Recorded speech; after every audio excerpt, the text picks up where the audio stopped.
Hello and welcome to the Plums of Oz, where we look at the birds in the wild of Australia. The cockatiel is a parrot-type bird or a cetaciform.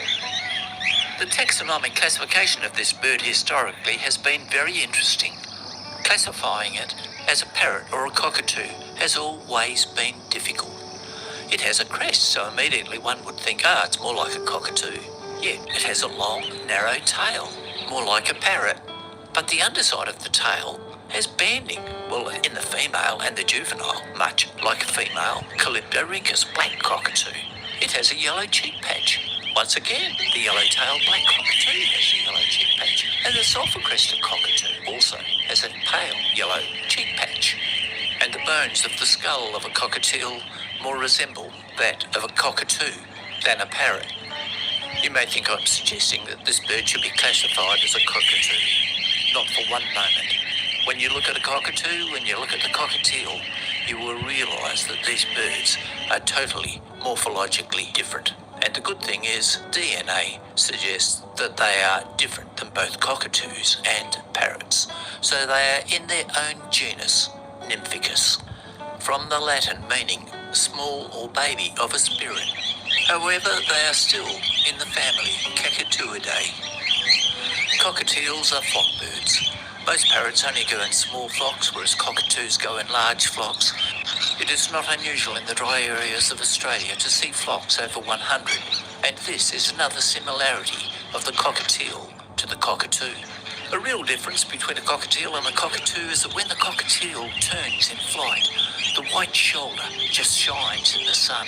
No cockatoos have white shoulders.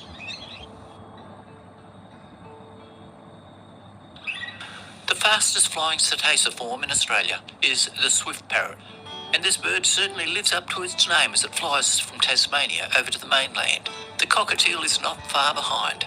Once driving at 70 kilometres an hour, I looked out the window and the cockatiels had no trouble keeping up with me. As mentioned, the classification of the cockatiel has been very confusing over the years, both in the changes to the genus and species. A Scottish physician by the name of Robert Kerr is first described as giving the cockatiel its first binomial name of Psittacus novaholandae. I suspect the bird that he identified was found in the museum as he was doing an English translation of Carl Linnaeus's Systematic Nature. Interesting, during Cook's voyage, a crested parakeet was described. This is 4 years earlier than Kerr's original description. But personally, I believe that it's unlikely to have been a cockatiel, for I have never seen them venture out over the sea, but we do not know the exact coordinates of Captain Cook's sighting. Back to the genus name. The term Nymphicus was introduced by Vogel, an ornithologist, replacing the name Psittacus in 1832, and it was popularised when John Gould published his Birds of Australia 10 years later. But there were still further changes to come in the genus name. Leptolophus was perhaps the most common. This is Greek, meaning a delicate crest. Today the genera name has reverted back to Nymphicus in honour of Gould's contribution to ornithology. Look at this beautiful flock of cockatiels. They show classical flock behaviour, coming as a group onto the ground, searching for seed.